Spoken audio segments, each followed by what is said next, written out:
Lord. கெஸ்குல நான் இப்ப கேட்க போற அந்த செயிண்ட் யாருன்னாக்கா, நம்ம வந்து ஜான் ஆஃப் த கிராஸ்ன்னு ஒரு புனிதர பத்தி பார்த்திருந்தோம் இல்லையா? சிலுவை அருளப்பர்ன்னு சொல்லக்கூடியவரு.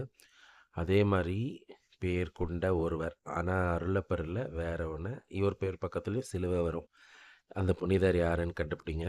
இந்த புனிதர் வந்து இத்தாலி நாட்டுல பிறந்தவரு. ஒரு மிகப்பெரிய ம ம பாப்புலர் ப்ரீச்சர்.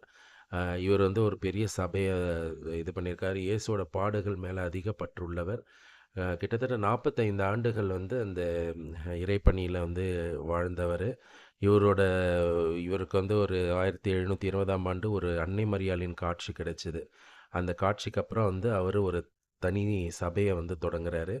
அந்த சபையில வந்து கிட்டத்தட்ட வந்து 4 விதமான வார்த்தைப்பாடுகள் எடுக்கிற மாதிரியான ஒரு சபை. அதில எடுத்துட்டு அவரு ரொம்ப ஸ்ட்ரிக்ட்டா வாழ்ந்துட்டுருக்காரு. உயிரோட இருக்கும்போதே இவர் பலவிதமான புதுமைகள செஞ்சவரு. அதே மாதிரி பலவிதமான காட்சிகள கண்டவரு. பலவிதமான மிஸ்டிக்கல் ஆக்டிவிட்டீஸ் இவருக்கு இருந்தது. சிலுவையின் பாடுகள் மேல அதிக பற்று உள்ளவரு.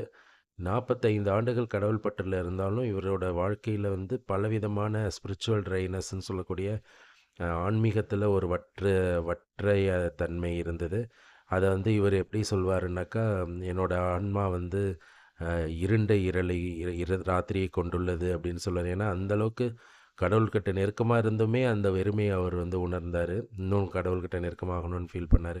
16 குழந்தைகள்ல கடைசி குழந்தையா 2வது குழந்தையா பிறந்தவரு. இன்னொன்னு வந்து பலவிதமான விஷன்ஸ்னால அவரோட நோய்கள் வந்து அ க குணமாயிடுச்சு.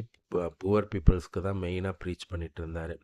இவர் வந்து 1867ஆம் ஆண்டு வந்து அப்போ இருந்த போப்பாண்டவர் 9ஆம் பத்திநாதரால புனிதர் பட்டம் கொடுக்கப்பட்ட ஒரு மகா பெரிய புனிதர். யாருன்னு கண்டுபிடிங்க. இவர் ஒரு மிகப்பெரிய சபை தலைவர். இத வந்து பாருங்க, தெரிஞ்சவங்களுக்கெல்லாம் ஷேர் பண்ணுங்க. நெறைய பேர வந்து பார்க்க சொல்லுங்க.